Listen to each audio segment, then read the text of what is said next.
Gur, le royaume des bêtes, est une terre de prédation constante où seuls les plus forts ou les plus rusés peuvent survivre. Tout ce qui y vit est en compétition constante. Que ce soit la faune ou la flore, tout est à la fois prédateur et proie. Ces lois universelles qui sont inscrites dans la nature sauvage de Gur s'étendent à ces paysages, qui sont eux aussi habités par un instinct sauvage. Voilà une citation du livre de base de l'âge de Sigmar qui illustre parfaitement cette particularité. Un voyageur qui chercherait à s'abriter dans une caverne pour la nuit pourrait se rendre compte le lendemain que l'horizon a changé, les points de repère ayant bougé légèrement mais indubitablement. Ici, la montagne se déplace en quête de glace pour couvrir ses flancs. Tout comme la plaine sape le bord de la montagne pour en faire des cailloux acérés afin de protéger sa croûte des pieds de ceux qui chercheraient à la traverser. La rivière conquiert la colline, la creusant inexorablement avec les rochers arrachés aux montagnes. Les collines tremblent pour déloger les forêts qui voudraient prendre racine sur elles avec des avalanches de gravats. Fin de la citation.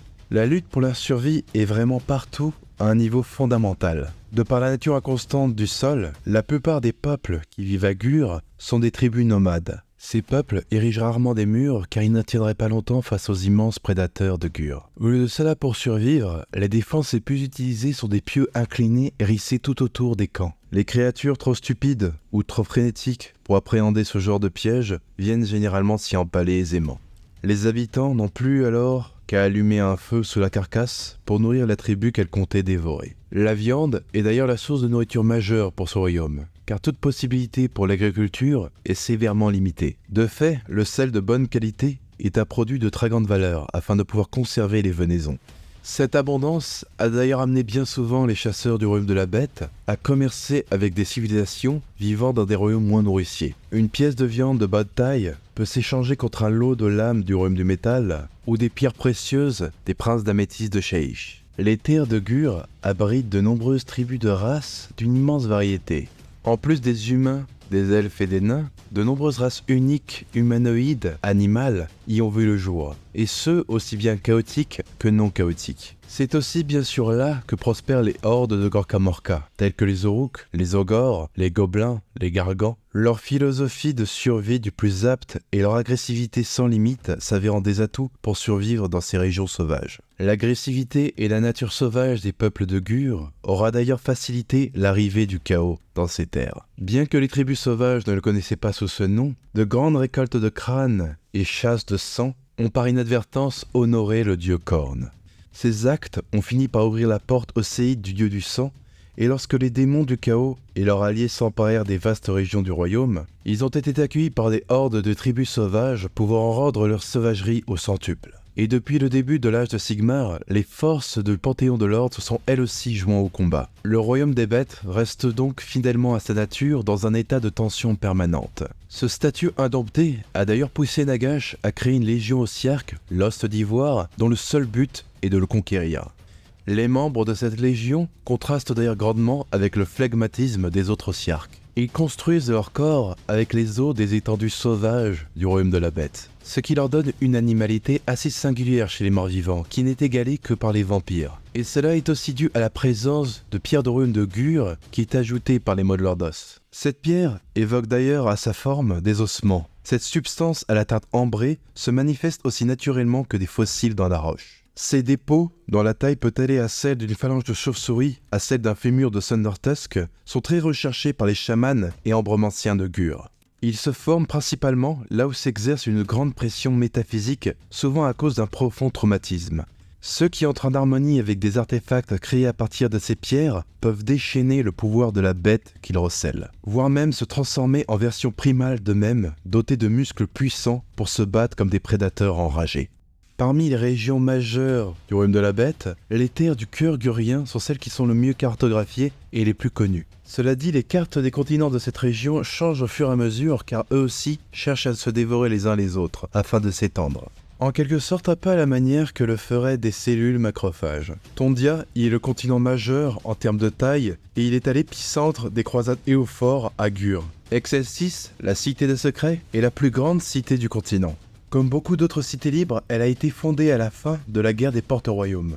Elle s'est construite autour d'une immense roche nommée la Lance de Malus, un fragment de l'Ancien Monde. Les paillettes, extraites de la lance, sont connues pour accorder des visions du futur à ceux qui les consomment. Grâce à de telles propriétés, c'est la ressource la plus importante de la cité, et elle a contribué à la rendre riche. De par le fait, son expansion a été extrêmement rapide, et en à peine 30 ans, ses frontières ont doublé, forçant les bâtisseurs à constamment construire plus de logements, transformant la cité en un immense labyrinthe. L'utilisation au quotidien des paillettes prophétiques a rendu la vie de tous les jours avec Axis assez unique.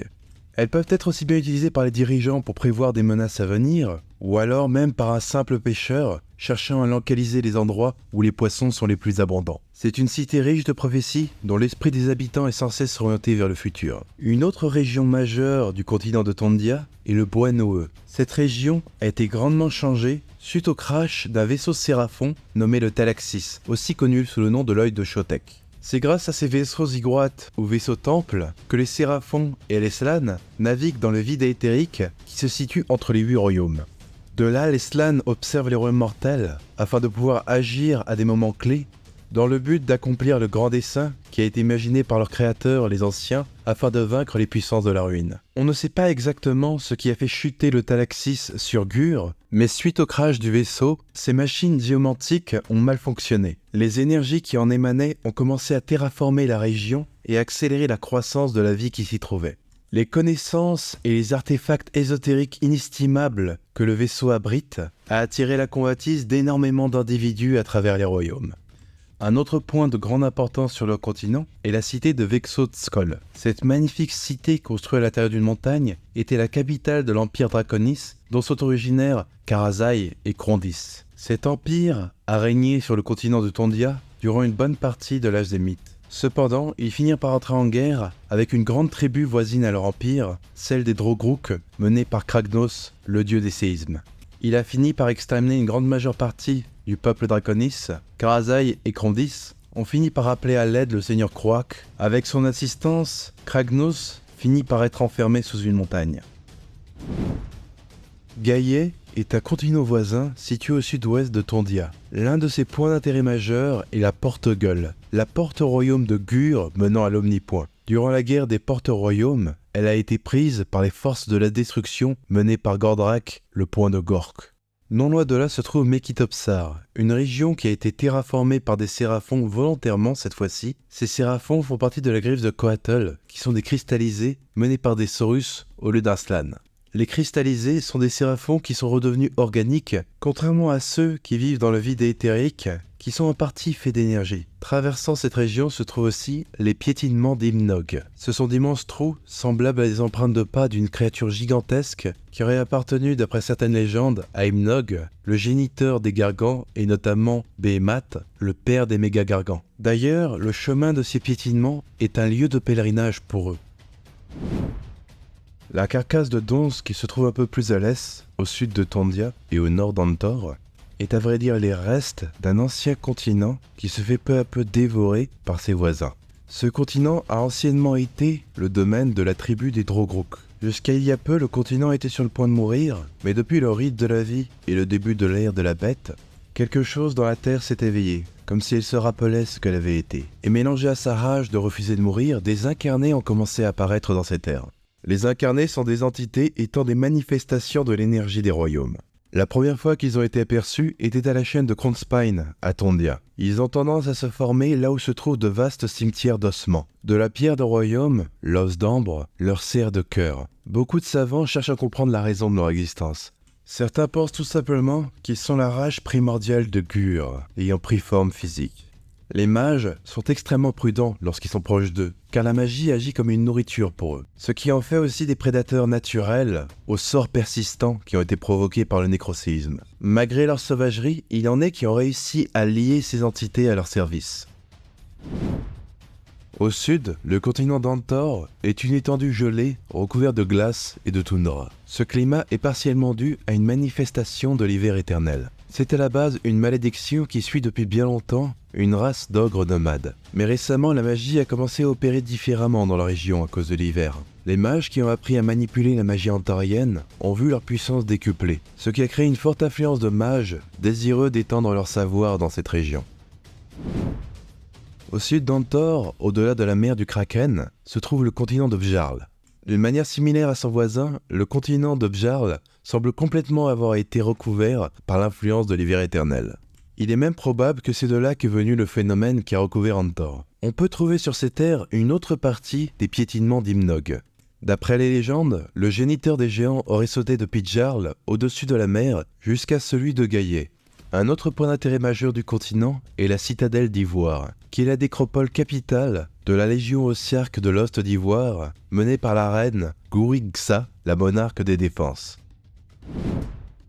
À l'ouest de Tondia et de Gaïa se trouvent les continents de Rondol. C'est là que le dieu bicéphale des peaux vertes Gorkamorka et Sigmar le dieu roi se sont rencontrés pour la première fois. Un duel aurait éclaté entre les deux dieux et aura duré 12 jours, à la suite duquel une étrange camaraderie naquit entre eux.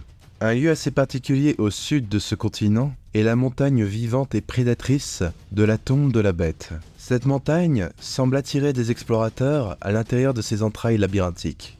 Depuis le nécroséisme, une partie de la cité miroir de Shadspire s'est matérialisée à l'intérieur de la montagne, ce qui l'a infecté avec la malédiction des Katophranes. Cette malédiction a été causée par une punition de la cité par Nagash, le dieu des morts vivants. Ceux qui sont affectés par cette malédiction ne peuvent accéder au repos éternel et sont condamnés à se relever après chaque mort. Ce qui a eu pour effet de priver la montagne de sa nourriture. Une race assez particulière vit d'ailleurs à l'intérieur de cette montagne. Elle se nomme le peuple silencieux. C'est une race insectoïde migratoire qui a formé une relation symbiotique avec la tombe de la bête. Ils sont entrés en hibernation dans les profondeurs de la Terre il y a bien longtemps, et là ils auraient commencé une sorte de transformation semblable à une larve devenant une chrysalide. Ils auraient commencé cette hibernation depuis au moins l'arrivée de Sigmar dans les royaumes.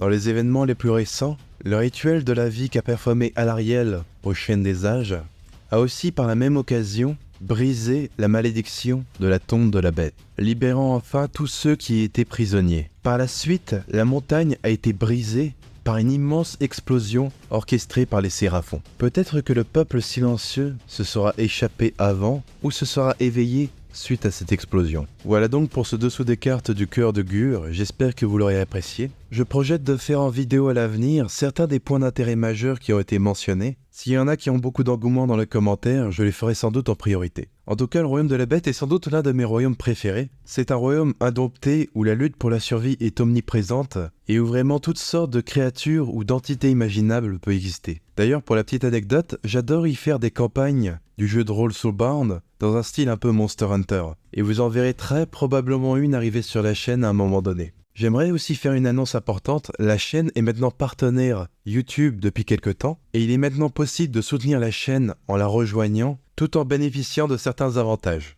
Quand vous cliquez sur le bouton rejoindre, il y aura une vidéo qui vous expliquera les différents bonus des différents tiers d'abonnement de la chaîne. Et si jamais c'est sans engagement, vous pouvez vous arrêter quand vous le souhaitez. Une autre manière d'aider la chaîne, si vous le souhaitez, est d'utiliser l'un des liens affiliés partenaires qui seront dans la description. Je ne pousse bien sûr pas à la consommation, mais si vous trouvez que les vidéos de la chaîne vous ont apporté quelque chose, eh bien vous pouvez prendre quelque chose que vous voulez, parfois moins cher, et ça fait d'une pierre deux coups, en permettant aussi à la chaîne de continuer.